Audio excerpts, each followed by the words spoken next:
ఇంతగానో issue కాదు కానీ first of all ఏంటంటే రెండు గేట్లు పెట్టారు. ఒకటి ఆపోజిట్ గేటు, ఇంకోటి ఇటు సైడ్ నుంచి వదిలారు. ఇటు సైడ్ నుంచి వదిలినప్పుడు ఏమైంది, కన్స్ట్రక్షన్ జరుగుతున్న గోడంబడి మట్టి కుప్పల మీద నిలబెట్టారు. దాని గురించి సెక్యూరిటీ వాళ్ళని అడిగితే ఎవరు రమ్మన్నారు, మిమ్మల్ని లేటుగా రా, ఎవరు రమ్మన్నారు, రేపు రాపు, ఎండలో ఉన్నారా వాళ్ళు కింద పడతారంటే ఇంకొక ఆయన అంటాడు కష్టపడకుండా క్రికెటర్లు అవుతారా అంట. మరి ఆయనకి పిల్లలు ఉన్నారో నాకైతే తెలియదు కానీ అంతమంది ఉన్నారు, పిల్లలు తోసుకోవటము ఏదన్నా జరిగితే ఎవరు రెస్పాన్సిబిలిటీ? తెలంగాణ మొత్తం 2 రోజులు టైం పెట్టారు, నడుస్తుందా? మరి ఒక హైదరాబాద్కు పెడితే 2 రోజులు అంటే అది కష్టం. తెలంగాణ మొత్తానికి ఎక్కడెక్కడ ఊళ్ళ నుంచి నిన్న వచ్చిన వాళ్ళు ఉన్నారు, పొద్దున్న వచ్చిన వాళ్ళు, తెల్లవారుజామున వచ్చిన వాళ్ళు లైన్లో ఉన్నారు. వాళ్ళు ఎవరో 4 o'clock వచ్చి బయట నిలబడ్డారంట, వాళ్ళ పిల్లలు 9 o'clock లోపలికి వెళ్ళారు.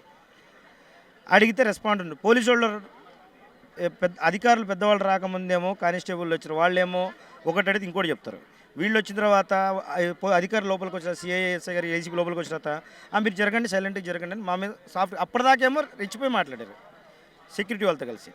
ఎంతవరకు ఇది పేరెంట్స్ అనుకుంటారా ఏమనుకుంటారు?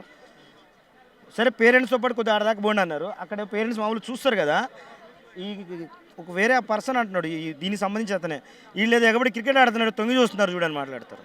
పిల్లల్ని ఎందుకు, పిల్లల ఆనందం, పిల్లలకు వాళ్ళు ఆడుతుంటే సంతోషం కోసం పేరెంట్స్ వచ్చేది, లేదంటే పేరెంట్స్ నిల్వ చేయకుండా ఉండాలి లోపలికి, బయటనే పంపించేసేది పిల్లల్ని ఆర్డర్ ప్రకారం పంపిస్తే ఎవరు ప్రాబ్లం ఏం రాదు. ఇక్కడ వాటర్ లేదు. సరే వాటర్ అంటావు, పేరెంట్స్ లంచ్లు టిఫిన్ తీసుకుని వాటర్ తీస్తారు. నువ్వు నిలబెట్టే సగం నిలబెట్టని చేత కాకపోతే ఎట్లయితుంది? సగం ఇటు పంపిస్తావు, సగం అటు పంపిస్తావు. ఇది ఏంటంటే కోచింగ్కు సంబంధించి కాదు. ఏది ఒక కోచింగ్ ఇన్స్టిట్యూట్ ఉంది, దాంట్లో 10 మంది తీసుకొస్తే పంపిస్తామనేది కాదు. ఎక్కడెక్కడో ఊళ్ళల్లో ఆడుకునే వాళ్ళు ఉంటారు, సింగిల్ పేరెంట్ కొడుకుంటాడు లేదా అట్లా ఉంటారు.